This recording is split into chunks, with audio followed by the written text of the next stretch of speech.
y femenino y de número singular y plural. Lo iremos viendo. No es lo mismo. ¿Y sabéis por qué es muy importante que los distingamos? Porque una palabra simple puede llevar morfemas flexivos y no por eso es derivada. ¿Vale? Sin embargo, si llevara morfemas derivativos, sí que es derivada, ¿eh? Por ejemplo, si yo digo una palabra, como hemos dicho, lluvia, que es una palabra simple, yo puedo decir lluvias. Entonces, ¿qué? Yo puedo decir lluvias y sigue siendo una palabra simple, que no ha sufrido ningún proceso de formación. Sin embargo, le he cambiado simplemente el número al ponerle un morfema flexivo, ¿vale? Cuidado con eso. Igual que el adjetivo rojo, puedo decir roja y rojas. Esa O es un morfema flexivo, esa A es un morfema flexivo, y esta A es un morfema flexivo y esta S es otro morfema flexivo, por lo cual sigue siendo una palabra simple. Sin embargo, si yo digo rojizo, ya lo he cambiado absolutamente. ¿Por qué? Porque le he añadido un derivativo. Le he añadido un derivativo, lo he transformado. No es lo mismo rojo que rojizo, tendrá un matiz de significado distinto, ¿vale? Es importante esto, ¿vale? Que lo tengáis súper claro. En este PowerPoint, pues aquí tienes algunos ejemplos. Fijaos, tenemos el caso de joyería, ¿vale? Aquí aparece joyería, joy, viene de joya, obviamente, sería joy el lexema. Morfema derivativo. Ia, otro morfema derivativo, ¿vale? Y la S, morfema flexivo, ojo, cuidado, flexivo de número plural. Digo joyerías. Si yo lo quitara, pues seguiría siendo la misma palabra, pero le he cambiado el número.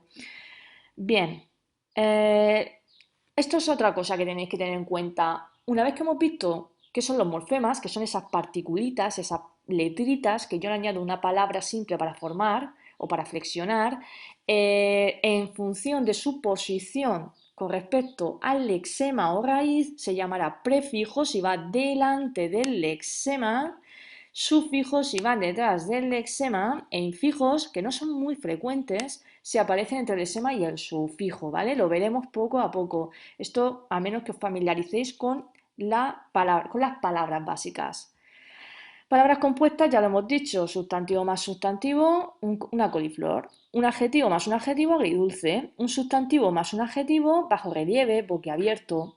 Un verbo más un sustantivo, viceversa, sacacorchos, radiodirigir, etc. Son palabras compuestas aquellas que solamente, si yo las divido, me forman dos lesemas, dos palabras. No puede haber un morfema derivativo, ¿vale? Porque entonces estaríamos hablando de estas. Estas son un poquito difíciles de pillar, porque las palabras sintéticas son una fusión, ¿vale? Un mix entre compuesta y derivada, ¿vale? Es la unión de un prefijo y un sufijo a un lexema, ¿vale? Debemos comprobar si las combinaciones de prefijos, bueno, esto ya lo iremos viendo, ¿vale?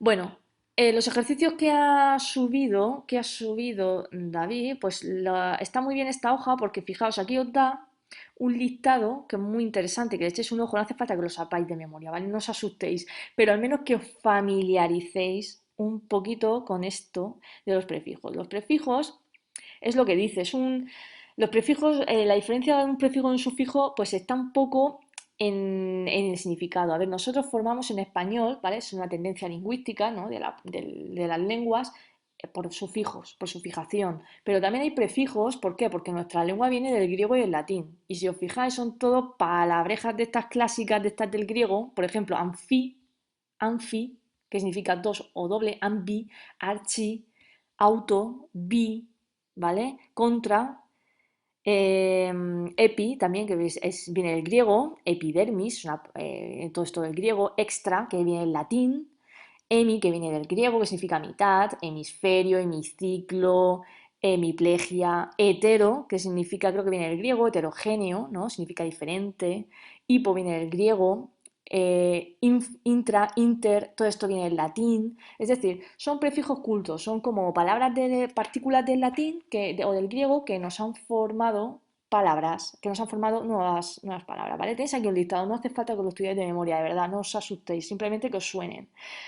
Sufijo, en español somos de utilizar sufijos, por ejemplo, a ver, una común, Bueno, sí, estos son sufijos cultos, ¿eh? Estos siguen siendo sufijos cultos. Bueno, también le echas un vistazo. A ver, aquí tenéis en el ejercicio un ejemplo en la actividad 3 que os piden que señaléis el lexema, los prefijos y los sufijos. Trompetista, ¿vale? Persona que toca la trompeta. Simplemente significa eso porque viene de trompeta y ista, ¿vale? Tenéis aquí el sufijo ista significa profesión o persona que ejerce algo, ¿vale? Una persona que toca la trompeta es trompetista, ¿no? Pianista, guitarrista, futbolista también, pues se dedica al fútbol. Vale, aquí tenéis algunos ejemplos. Esto es, ¿cuál es la palabra primitiva? Bueno, es interesante que echéis un vistazo a esto a fondo, ¿vale? Esto lo leéis. Y esta lo suelo en amarilla para que no se me olvide, que lo tengo que explicar. Ya lo hemos dicho, los derivativos son aquellos que añaden nuevos significados a los lexemas, que son prefijos, sufijos e infijos en función de la posición con respecto al lexema o raíz de la palabra. Por ejemplo, renacer, la re es un prefijo, ¿vale? Un morfema derivativo, re, que significará volver a hacer algo, ¿no? Nacer es el lexema, el verbo nacer. No es lo mismo nacer que renacer, si os fijáis hay una otra formación de palabra. Lechería, viene de leche, lexema, infijo, ¿vale? Porque vendría, bueno, yo a partir de lechero puedo decir lechería, es por eso, ¿vale? Ya lo iremos viendo. Flexivos son aquellos que marcan género, número, en el caso de los verbos tiempo y modo. Por ejemplo, libro será el lexema, no digo libra, digo libro, ¿no? Entonces el lexema es libro entero. Y la S, que es el morfema flexivo de número plural. Bueno, aquí tenéis otro ejemplo. Por ejemplo, basurero, viene de basura, raíz, basur. Que sería el sufijo, también significa y era, significa también profesión, por ejemplo, panadero, basurero, no sé, carpintero, ¿vale? Una profesión, ¿no? Normalmente es como una persona que ejerce una profesión. Y la O, que sería el sufijo flexivo de género, masculino. Y bueno, tenéis aquí una serie de ejemplos, ¿vale? Simplemente echar un vistazo un poquito a los prefijos y sufijos sin agobiaros mucho. Y bueno, también tenéis la actividad 2. La actividad 2 que es para refrescar conocimientos que hemos dado antes de síntomas y funciones. Y la actividad 1 que dice redacta un texto narrativo donde deben aparecer unos personajes. Y bueno, si lo queréis, la verdad es que sí, bueno, pues la producción de un texto narrativo, ¿vale? Y eso es todo. Es importante que más o menos se os quede un poco claro la parte de la formación de palabras que iremos intentando ver poco a poco, aunque iremos viéndolo más a fondo, ya que hay que ver un poco la parasíntesis y la composición. Bueno, eso es todo.